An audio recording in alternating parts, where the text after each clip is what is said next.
Pokoknya ambil semua cara untuk keluar ilmunya. Assalamualaikum warahmatullahi wabarakatuh. Alhamdulillahilladzi arsala rasulahu bil huda wa dinil haqq liyuzhirahu 'ala dini kullih walau karihal musyrikun. Asyhadu an la ilaha illallah wa asyhadu anna Muhammadan abduhu wa rasuluh. Amma ba'd. Pemirsa mata air yang dirahmati Allah Subhanahu wa taala, syukur alhamdulillah senang sekali kami dapat kembali menjumpai Anda lagi di suasana pagi yang indah, yang sejuk dan insyaallah penuh berkah dari Allah Subhanahu wa taala. Ya, dalam acara mata air. Mudah-mudahan kita semuanya selalu dalam lindungan Allah Subhanahu wa taala. Kehidupan apapun yang kita hadapi saat ini, ketika kita hadapinya dengan tulus, ikhlas, ketika kita hadapinya dengan penuh ketabahan, kesabaran, semogalah ini menjadi sebuah kenikmatan kita dalam hidup. Salawat dan salam tercurah kepada junjungan kita Nabiullah Muhammad sallallahu alaihi wasallam. Pemirsa yang dirahmati Allah Subhanahu wa taala, kembali pagi hari ini kita masih akan terus membahas hikmah hijrah dalam kehidupan kita. Ya, pada beberapa waktu yang lalu Ustadz Abdul Latif Khan menjelaskan kepada kita bahwa bicara tentang hijrah tidak harus pada saat bulan Muharram, karena dalam situasi dan kondisi apapun yang kita hadapi dalam kehidupan, tentu ada momen-momen kita melakukan hijrah. Nah, ini akan kita bahas lagi bersama Ustadz Abdul Latif Khan dari Medan, Sumatera Utara. Assalamualaikum warahmatullahi wabarakatuh, Ustadz. Waalaikumsalam warahmatullahi wabarakatuh. Syukur alhamdulillah, senang sekali Ustadz ya. Iya.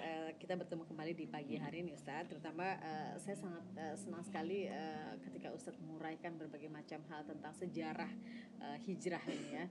Karena mungkin ini bisa memperbaharui pemahaman kita ini tentang hijrah ya, seperti penanggalan kemarin Ustadz juga sudah menjelaskan kepada kita.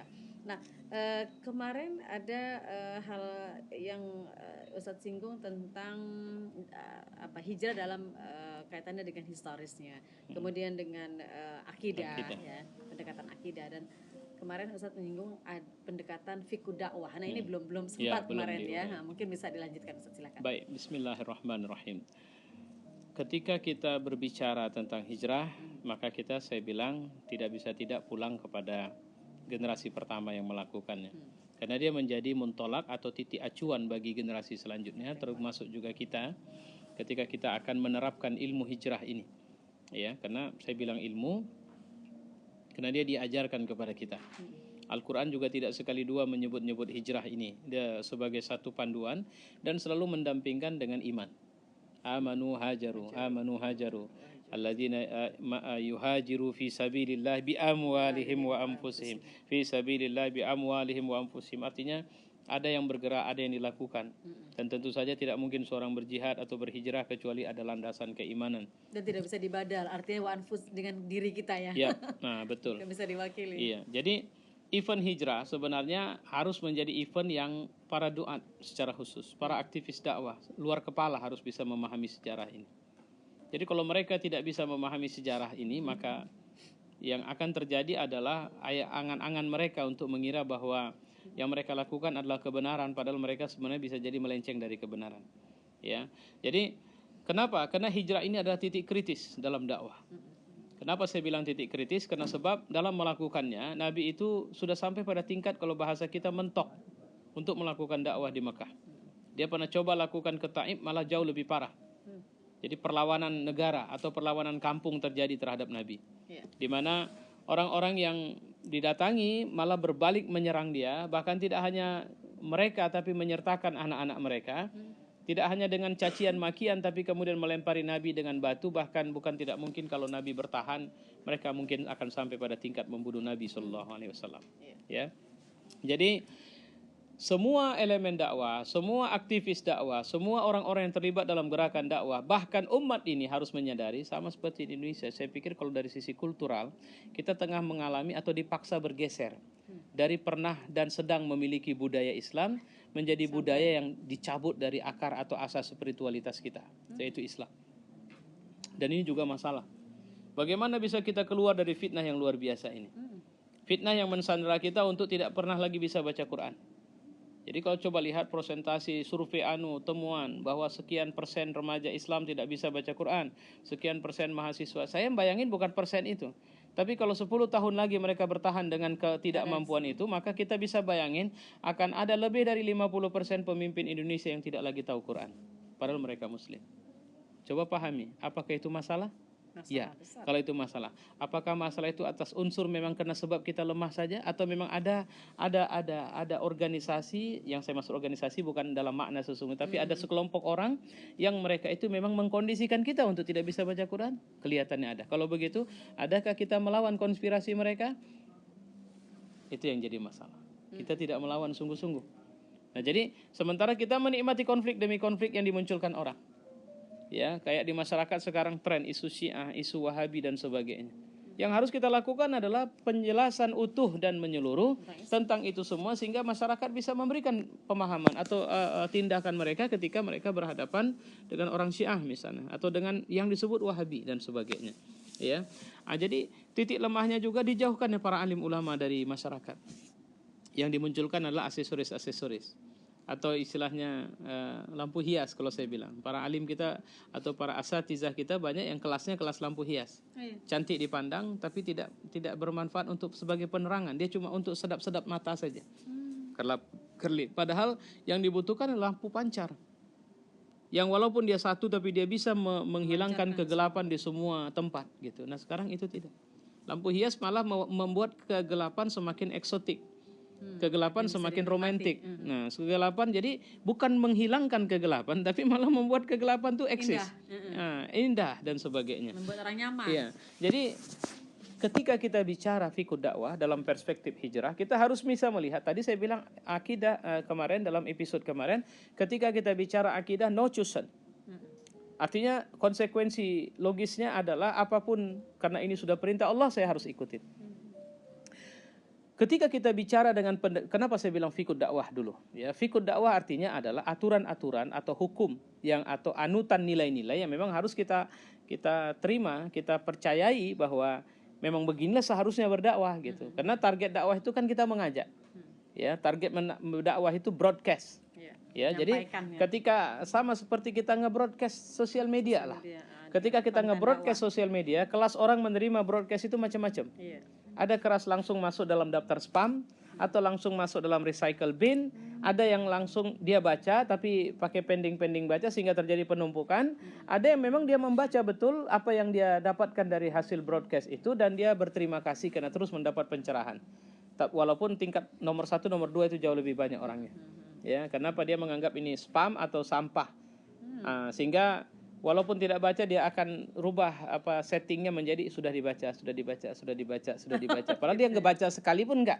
Dia cuma hanya pindah ke situ-situ saja. Nah, tapi yang pasti broadcast jangan putus. Ya, saya mohon maaf. Harus sabar ya. Saya cerita sedikit saja ini.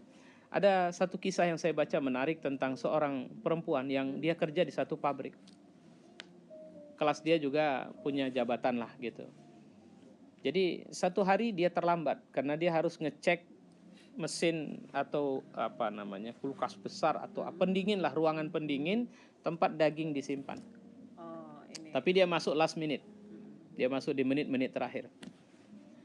Sehingga akhirnya ketika tank jam shift sudah berganti dan pendingin sudah harus ditutup, maka secara otomatis pintu tertutup. Lock dari luar. Dia tidak bisa buka lagi. Ketika dia selesai dia balik, dia mau buka pintu, dia lihat udah tidak bisa. Sehingga akhirnya dia nangis, jerit, manggil tidak bisa. Sampai beberapa menit kemudian, sampai hitungannya sudah jam, akhirnya dia pasrah, dia cuma berdoa kepada Allah. Pada saat dia sudah mulai merasa sangat kedinginan karena memang pendingin hidup, ya, tiba-tiba pintu terbuka dan satpam masuk dan mengajak dia keluar. Dia heran. Aku dari tadi teriak, tidak ada orang bantu. Karena memang kedap, tidak mungkin dengar keluar. Apa yang menyebabkan kau bisa masuk dan kemudian tahu aku di sini? Apa jawaban satpam itu? Mudah bagiku. Karena dari ribuan karyawan yang kerja di kantor ini, hanya ibu yang selalu setiap datang selalu say hello samaku. Dan setiap pulang selalu say hello samaku. Sehingga aku tahu jadwal ibu pulang jam berapa, jadwal ibu datang jam berapa. Tanpa melihat pun aku tahu bahwa ibu akan berjalan sebentar lagi keluar, pulang. Tapi hari ini aku tidak melihat ibu say hello samaku. Gitu. Sehingga aku tertanya, setelah semua orang pulang aku heran, maka aku periksa. Semua ruangan aku kira ibu lembur. Semua ruangan aku periksa untuk mencari di mana ibu. Karena tadi pagi ibu say hello. Ibu tidak mungkin tidak say hello sama saya. Nah, akhirnya aku buka ini. Pelajaran apa yang kita dapat dari situ? Sederhana. kita kira perbuatan kita tidak bermanfaat. Walaupun sekecil apapun. Sekecil apapun. Hanya mengatakan, ayo Pak, Pagi Pak. ayo Pak pulang pagi Pak. Ngapain itu Pak?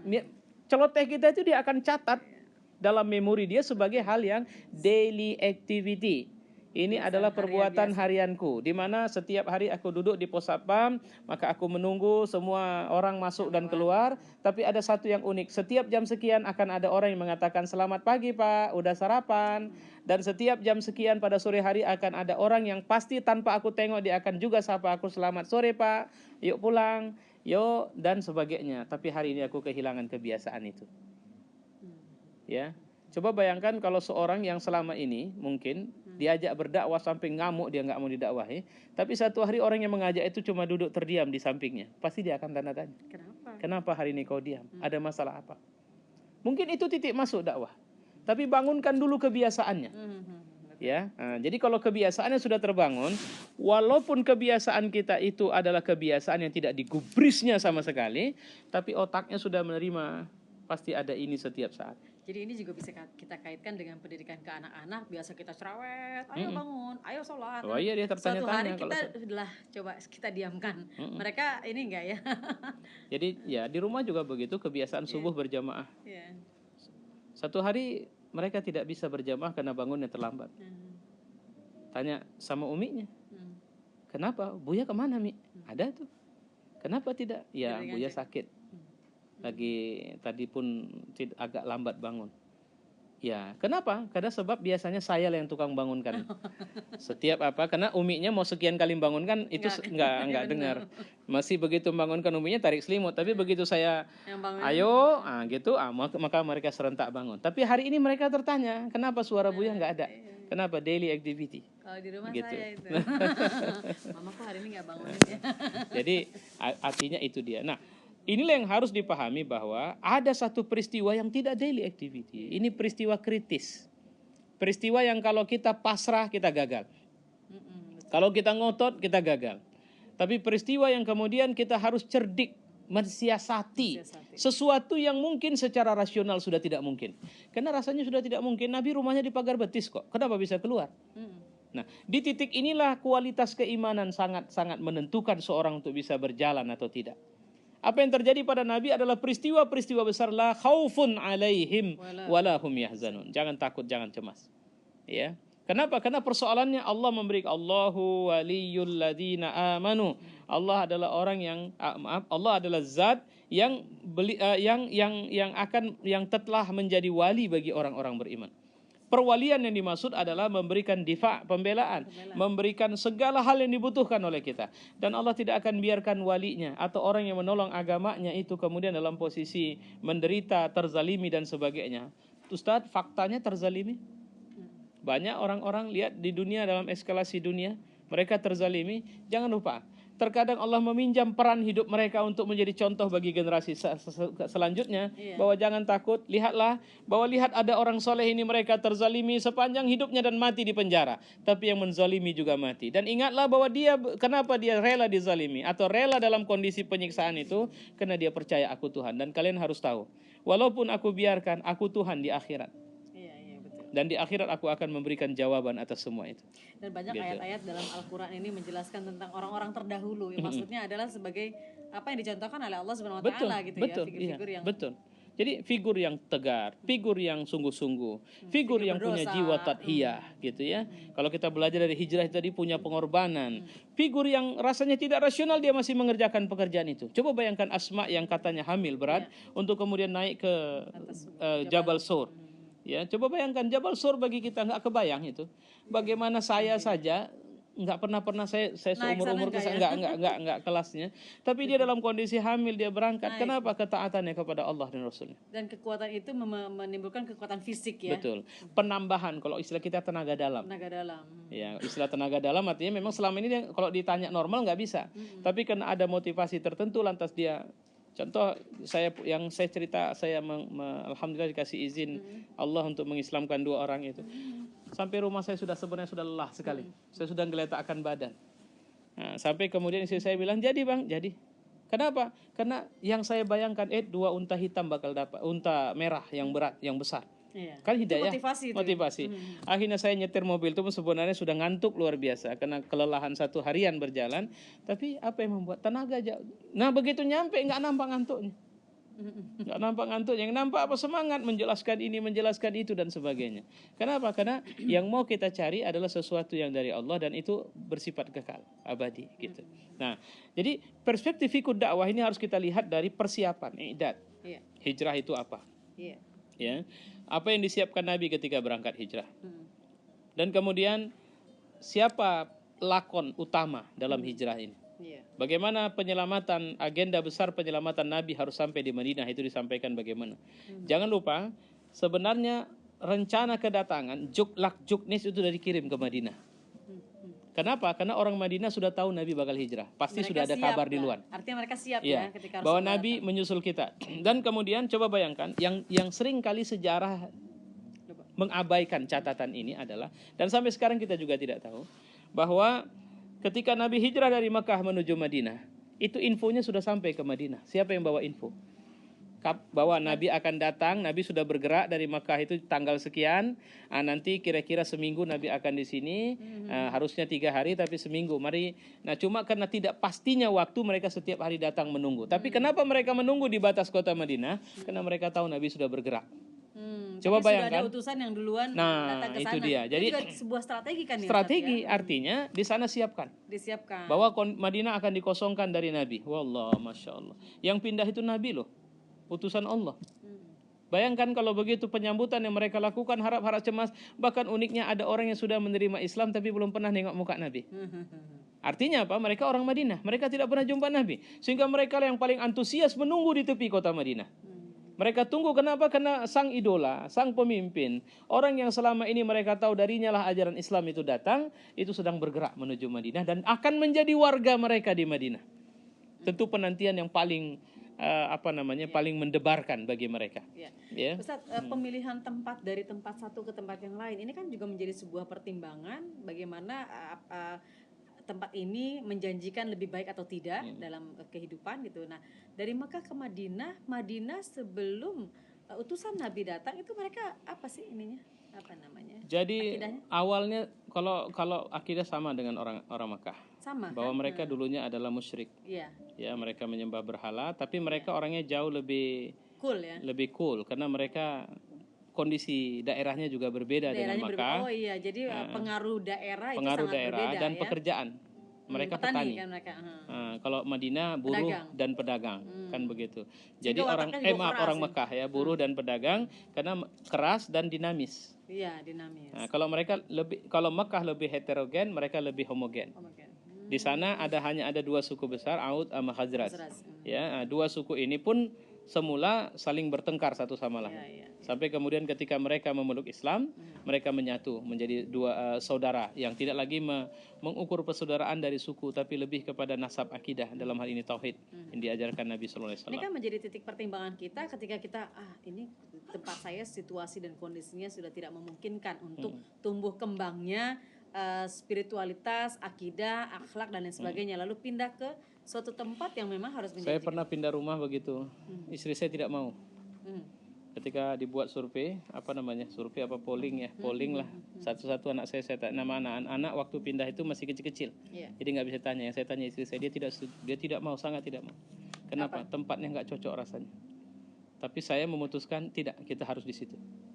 Saya tidak jawab kenapa. Ya, saya pakai veto lah di rumah. Aku kepala rumah tangga, kita pindah. Nah, setelah pindah baru dia merasakan kenapa saya tegas memilih itu. Karena di lingkungan itu tetangga itu orang soleh.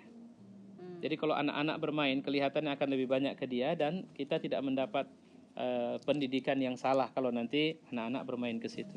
Dan kedua, ramah. Mau bersahabat, mau berkeluarga, begitu. Jadi, senang sekali. Bahkan jauh lebih baik dari tempat yang pertama ya, jauh nggak kebanding, karena yang pertama kita cuma tinggal punya rumah, jadi waktu itu masih jadi kontraktor besar saya, jadi pindah gitu ya.